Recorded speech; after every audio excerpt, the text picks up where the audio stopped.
Hello दोस्तों, कैसे हो आप सब। मैं उम्मीद करता हूं आप सब अच्छे होंगे।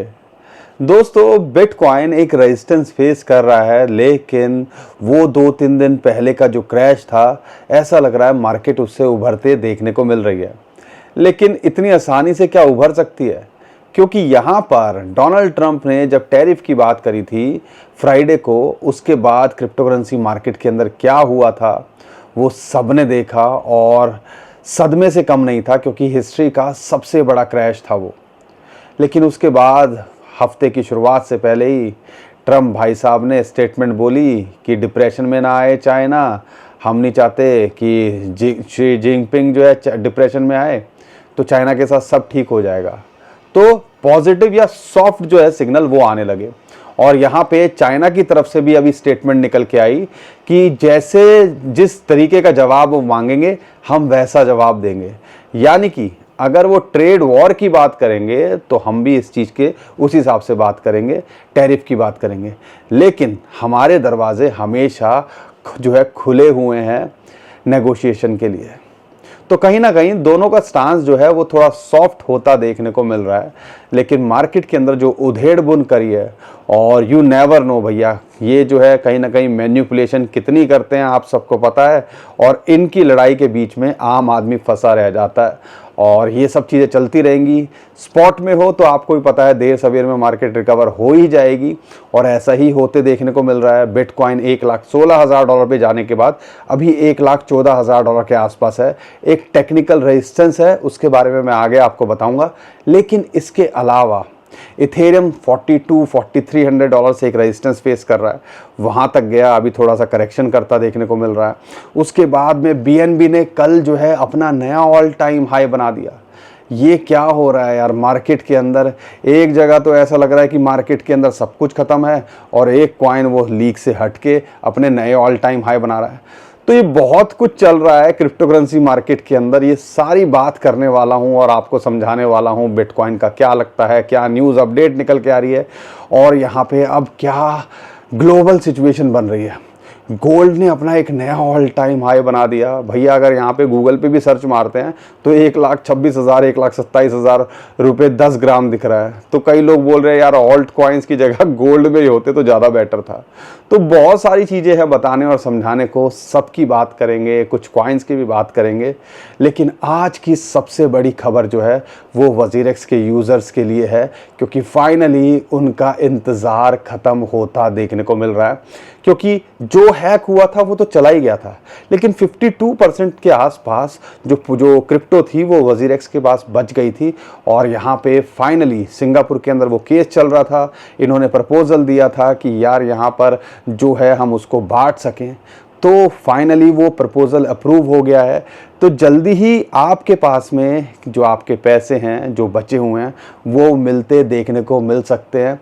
और जो सवाल हैं आपके कुछ कि कितना मिलेगा, कैसे मिलेगा, कब मिलेगा, ये सारी बात इस वीडियो के अंदर आपको बताने की कोशिश करूंगा, जो भी अभी न्यूज़ निकल के आ रही है। तो दोस्तों बहुत कुछ है आज की वीडियो में बताने और समझाने के लिए। चैनल पर पहली बार आए तो चैनल को सब्सक्राइब कर लीजिए, वीडियो को लाइक और शेयर कर दिया करो। यहाँ पर मुझे पता है हालात साथ नहीं दे रहे हैं, लेकिन हम तो आपका साथ देने की कोशिश कर रहे हैं ना। मार्केट की हालत ख़राब थी, हमारे पोर्टफोलियो की बैंड बजी हुई थी, हमारा मॉरल डाउन था, लेकिन हम फिर भी सोच रहे थे कि यार सुबह सुबह आपके लिए जो अपडेट आई है आपको बता दें, ताकि आप यहाँ पे ज़्यादा परेशान पैनिक ना हो और आपको पता चले कि हो क्या रहा है। इसलिए कहते हैं हमारे चैनल को सब्सक्राइब कर लो, साथ बना के रखो। 2025 में अभी बहुत कुछ होना बाकी है। और वीडियो को शेयर ज़रूर कर दीजिएगा, और लाइक तो मैं उम्मीद करता हूँ कर दिया करो। फिर कहते हो कि मैं बार बार लाइक के लिए बोलता हूँ, क्योंकि आप करते नहीं हो, इसलिए लाइक कर दिया करो। अब यहाँ पे बात करते हैं, चलो आज सबसे पहले वजीरेक्स की यूज़र्स की बात करते हैं, क्योंकि मैं समझ सकता हूँ जब हम ट्विटर और या एक्स जो प्लेटफॉर्म है उस पर कई लोग हमसे बोलते थे कि सर वजीरेक्स का क्या हो रहा है, वजीरेक्स का क्या हो रहा है। हम कोशिश करते थे, लेकिन कोई ऐसी नई डेवलपमेंट नहीं थी जिसके बारे में हम बात करें या आपको बताने की कोशिश करें। लेकिन फाइनली अब जो डेवलपमेंट निकल के आई है, एक प्रपोजल सिंगापुर की कोर्ट के अंदर रखा था, हाई कोर्ट के अंदर, और उस प्रपोजल को पास कर दिया है, अप्रूव कर दिया। अब यहाँ पे सवाल निकल के आता है कि भैया यहाँ पे अब होगा क्या। अगर देखते हैं जो बात निकल के आ रही है, 10 बिजनेस डे के अंदर जो आपके फंड है वो आपको मिलने चाहिए। कई लोग ये भी बोल रहे हैं दिवाली से पहले आपको फंड मिलता देखने को मिल सकता है। अब वो मिलेगा तो 10 बिजनेस डेज के अंदर तो आपको मिलना चाहिए। यानी कि कल ये न्यूज़ निकल के आई है तो इस हफ्ते नहीं, अगले हफ्ते यानी कि दिवाली के आसपास आपके पास में आपका फंड होना चाहिए। अब यहाँ पे कितना मिलेगा, अब आपको ये बात समझनी है। जो अपडेट निकल के आ रही है 48% तो उड़ गया, स्कैम आप कह लीजिए, जो 48% तो हैक हो गया था, उसका अभी तक कोई रिकवरी नहीं है, कोई सुनवाई नहीं है, कहाँ मिलेगा तो नहीं मिलेगा। तो जो फ्यूचर के अंदर वो प्लेटफॉर्म को चालू करने की बात कर रहे हैं, फ्यूचर के अंदर जो टोकन की बात है उसमें देने की कोशिश करेंगे, उसके थ्रू वो रीपे करने की कोशिश करेंगे, तो वो भी एक अलग चीज़ है। यानी कि वो अभी पिक्चर में नहीं है। पिक्चर में क्या है 52%। और पिछले साल जब ये हैक हुआ था और उसके बाद अगर हम बात करते हैं तो क्रिप्टो करेंसी के अंदर हमें लगता है हमारे ऑल्ट कॉइन्स बॉटम पे हैं, लेकिन ऐसी बात नहीं है। उस लेवल से बिटकॉइन, इथेरियम, बड़े बड़े कॉइन्स एक अलग लेवल पे पहुंच चुके हैं।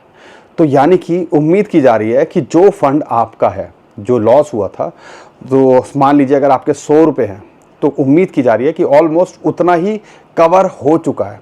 लेकिन क्या मिलेगा, अब 85% तक चांसेस है। मान लो अगर आपके 100 रुपये थे या जो भी क्रिप्टो फंड है, जो टोटल एसेट है, उसका 85% जो है आपको यहाँ पे मिलने की उम्मीद है।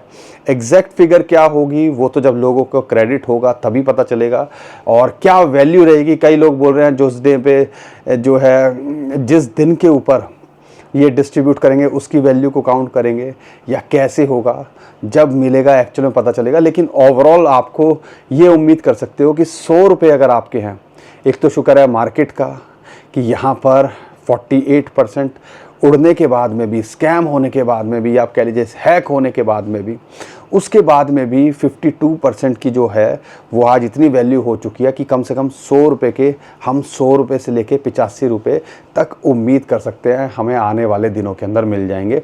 और जो एक्सपेक्ट किया जा रहा है वो 10 बिजनेस डे, तो आप कह लीजिए कल से 10 बिजनेस डे लगा लीजिएगा, सैटरडे संडे छोड़ दीजिएगा, छुट्टी वाले दिन छोड़ दीजिएगा, तो आप कह लीजिए इस हफ्ते नहीं तो अगले हफ्ते आपको वो विड्रॉ, या आप कह सकते हो कि वो पैसे मिलते देखने को मिल सकते हैं और उसको आप यूज़ कर पाएंगे। फाइनली ये चीज़ निकल के आ रही है। तो सबको मैं ये तो नहीं कहूँगा कि ये बहुत बड़ी बात हुई है, बहुत अच्छा काम हुआ है, लेकिन मैं ये ज़रूर बोलूँगा कि कुछ ना से बहुत कुछ जो जितना मिल रहा है वो बेटर है। क्योंकि एक टाइम तो ऐसा लगा था कि यार सब कुछ ख़त्म ही हो गया।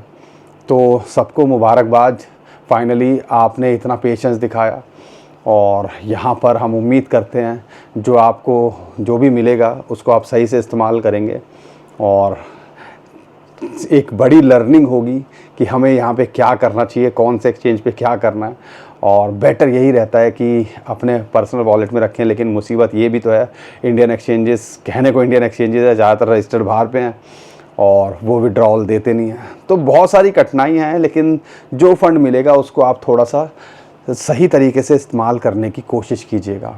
ऑल्ट कॉइन्स के अंदर अभी लगती है अपॉर्चुनिटी जिस हिसाब से है, लेकिन कई लोग बोलेंगे यार पता नहीं क्या होगा। एनीवेज, और मोटा मोटा आप समझ गए होंगे कि अगले 10 दिनों के अंदर आपको पैसे यहाँ मिलते देखने को मिल सकते हैं। अब इसके अलावा क्या चल रहा है मार्केट के अंदर, बिटकॉइन की अगर मैं बात करता हूँ, बिटकॉइन ETF के अंदर ब्लैक रॉक लगातार बाइंग कर रहा है। कल भी ऑलमोस्ट 2-2.5 हज़ार बिटकॉइन की सेलिंग देखने को मिली, इनफ्लो नहीं आउटफ्लो देखने को मिला, लेकिन यहाँ पर ब्लैक रॉक कल भी बाइंग कर रहा था। तो एक प्रेशर मार्केट पे है, क्योंकि ऐसी ऐसी स्टेटमेंट निकल के आ रही हैं। कभी डोनाल्ड ट्रम्प कहते हैं कि अभी भी टैरिफ जो है लग सकता है, अभी भी नेगोशिएशन चल रही हैं, उनकी टीम बोलती है नेगोशिएशन चल रही है, बात चल रही है। जो जिनपिंग हैं और डोनाल्ड ट्रम्प, उनकी मीटिंग होनी है, कोरिया के अंदर होनी है। तो इन सारी चीज़ों की वजह से एक टसल तो बना हुआ है, एक कन्फ्यूज़न का माहौल तो बना हुआ है। लेकिन इसके बीच में आपको बता दूं कि थोड़ा सॉफ्टनिंग होते देखने को मिल रही है सारी चीज़ें, और इसकी वजह से यूएसए की मार्केट भी कल 1.5%, जो 3% तक टूट गई थी S&P 500, कल 1.5 से 2% वो ऊपर गया था। यानी कि मामला थोड़ा कूल डाउन होता देखने को मिल रहा है। हमारा डायरेक्ट रिलेशन मैं मानता हूँ गोल्ड से यार। गोल्ड नया ऑल टाइम हाई बना रहा है और हमने ये देखा है कि यहाँ पर जो गोल्ड करता है देर सवेर में बिटकॉइन करता देखने को मिलता है। और आप उम्मीद कर सकते हो जितनी ग्लोबल अनसर्टेनिटी होगी उतना ही इन फ्यूचर गोल्ड और बिटकॉइन को उससे फ़ायदा होने वाला है। अब यहाँ पर एक और चीज़ जो निकल के आ रही है, जो डेटा निकल के आ रहा है, लगातार बिटकॉइन की बाइंग हो रही है, इंस्टीट्यूशन बाय कर रहे हैं। बिटमाइन जो कि बिलियंस ऑफ डॉलर के इथेरियम लेके बैठे हुए हैं, पिछले एक हफ्ते के अंदर मार्केट क्रैश के आगे देखते हो आसपास भी ऑलमोस्ट 2 लाख इथेरियम उन्होंने और ख़रीद डाले। ये बिलियंस ऑफ डॉलर के अंदर कैलकुलेशन बैठती है जो वो होल्ड करते हैं। तो ये सारी चीज़ें चल रही हैं और मिंटिंग का आपको पता ही है, कल भी 1 बिलियन USDT मिंट हुए। तो ये सब चीज़ें चल रही हैं, लेकिन हमारे साथ में इतना परेशान कर दिया है तो ऐसा लगता है कई बार तो यार बस कैसे निकलें इस जंजाल से। तो ये चीज़ें हो रखी हैं। लेकिन जो ये सारी चीज़ें चल रही हैं, ऐसा लगता है अभी अक्टूबर के अंदर जो लग रहा था कि मार्केट बिल्कुल ही ख़राब हो गई है, अब दोबारा से अक्टूबर अभी भी ग्रीन के अंदर देखने को मिल रहा है। हम उम्मीद करते हैं हिस्ट्री रिपीट होगी और अक्टूबर हमें ग्रीन में क्लोज होता देखने को मिलना चाहिए। लेकिन ये मत भूलिएगा, ग्रीन हो ना हो, अक्टूबर ही महीना था जिसके अंदर बिटकॉइन ने 1,10,000 से अपना नया ऑल टाइम हाई भी बनाया था। एनीवेज ये सारी चीज़ें चल रही हैं और ओवरऑल देखते हैं बिटकॉइन की डोमिनेंस भी यहाँ गिरते देखने को मिल रही है, यानी कि ऑल्ट कॉइन्स के अंदर कुछ रिकवरी देखने को मिल रही है। लेकिन टेक्निकली क्या लगता है बिटकॉइन का, इसको समझने की कोशिश करते हैं। अगर टेक्निकली बात करते हैं तो बिटकॉइन एक 2-3 रेजिस्टेंस है उसके अंदर फंसा हुआ है। अच्छी बात क्या है, 50 डे मूविंग एवरेज की जो है उस वीकली कैंडल के उसके ऊपर क्लोज हुई है।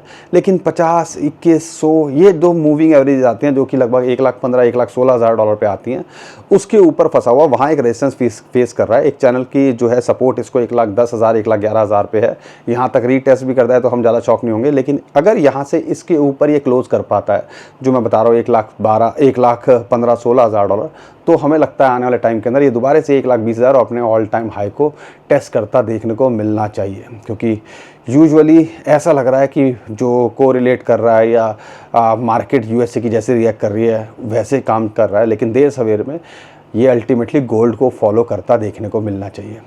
तो अगर सपोर्ट की बात करते हैं तो 1,10,000 1,11,000 और एक इंपॉर्टेंट सपोर्ट 1,06,000 डॉलर के आसपास है। रेजिस्टेंस की बात करते हैं, फिलहाल एक रेजिस्टेंस है 1,14,000 1,15,000 1,16,000 डॉलर। अगर उसके पार जाता है तो फिर ये 1,20,000 1,25,000 डॉलर को दोबारा ट्राई करता देखने को मिल सकता है। टेक्निकली ये चल रहा है।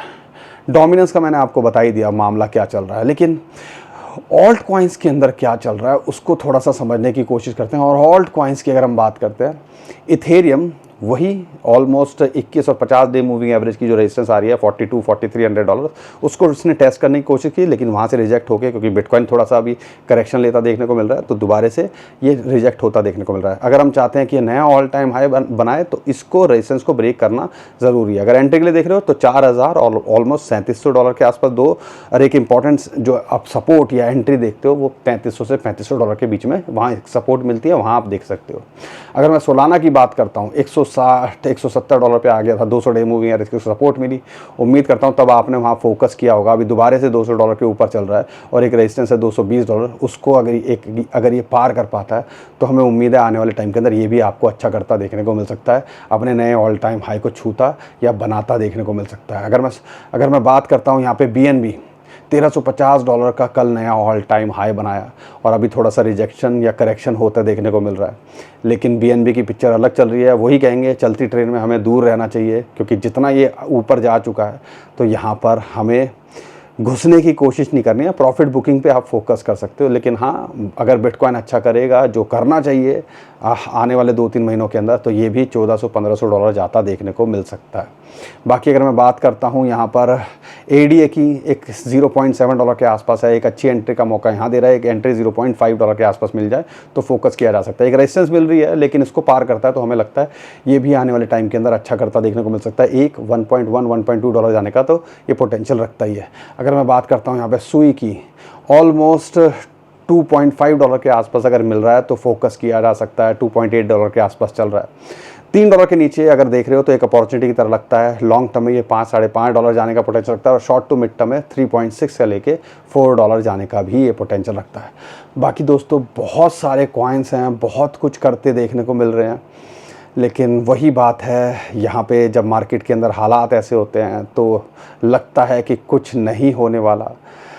बट आपको बता दूं, आज थोड़ा सा और प्रेशर हो सकता है। मिस्टर पावेल की स्पीच है आज दोबारा से, अब वो क्या बोलते हैं उससे और दशा दिशा या मार्केट थोड़ी वर्टाइल होते देखने को मिल सकती है आज भी। तो उसके हिसाब से आप देखिएगा अगर आप आज का देख रहे हो। इसके अलावा अगर मैं बात करता हूं तो जो चांसेस बोले जा रहे हैं, 96% चांसेस बन रहे हैं कि दोबारा से फेड इंटरेस्ट रेट कट, जो प्रोबेबिलिटी बन रही है वो डाटा ये निकल के आ रहा है कि 96% चांसेस हैं कि इस बार भी जो 29 अक्टूबर को जो मीटिंग होनी है एफओएमसी की, फेड की, उसमें इंटरेस्ट रेट कट की अनाउंसमेंट होते देखने को मिल सकती है। अगर ऐसा होगा तो उम्मीद कर सकते हो आने वाले टाइम के अंदर बिटकॉइन और क्रिप्टो करेंसी मार्केट के अंदर, जो हमने देखा फेड के कट के बाद कंटिन्यूएशन हुई, बिटकॉइन ने नया ऑल टाइम हाई बनाया, तो और नए ऊंचाइयां ये छूता देखने को मिल सकता है। बाकी आज शाम के लिए भी थोड़ा तैयार रहिएगा, बहुत उथल पुथल चलती है, बट वही चीज़ है हमें इन सारी चीज़ों को एडॉप्ट करना है। फ्यूचर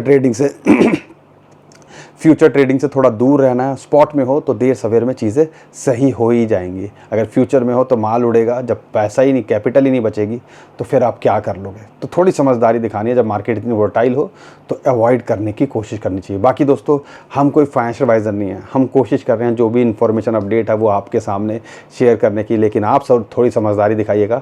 अपने फाइनेंशियल एडवाइज़र से बिना पूछे कुछ मत कीजिएगा और रिसर्च किए बिना कुछ मत कीजिएगा, और पोर्टफोलियो को सही से मैनेज कीजिएगा। रिस्क मैनेजमेंट को थोड़ा सा और स्टडी कीजिए, फोकस करिए, और पोर्टफोलियो का 5 से 10-20% ज़्यादा एक्सपोजर क्रिप्टो में नहीं होना चाहिए। नहीं तो एक दिन ऐसा आएगा जब आपको लगेगा सब कुछ ख़त्म। तो वो थोड़ी समझदारी दिखानी है। उम्मीद करता हूँ आपको मेरी बातें समझ में आ रही होंगी। मेरी बातें समझ में आ रही है और आपको हमारा कंटेंट अच्छा लगता है तो हमें सपोर्ट कीजिए, वीडियो को लाइक, चैनल को सब्सक्राइब कीजिए, ट्विटर टेलीग्राम को हमारे फॉलो कर लीजिए, नीचे डिस्क्रिप्शन में हमने उसका भी लिंक दे दिया है। अभी के लिए विदा लेता हूँ। खुश रहिए, मुस्कुराते रहिए, कमाते रहिए। आपका दोस्त पंकज। थैंक यू, नमस्कार, धन्यवाद।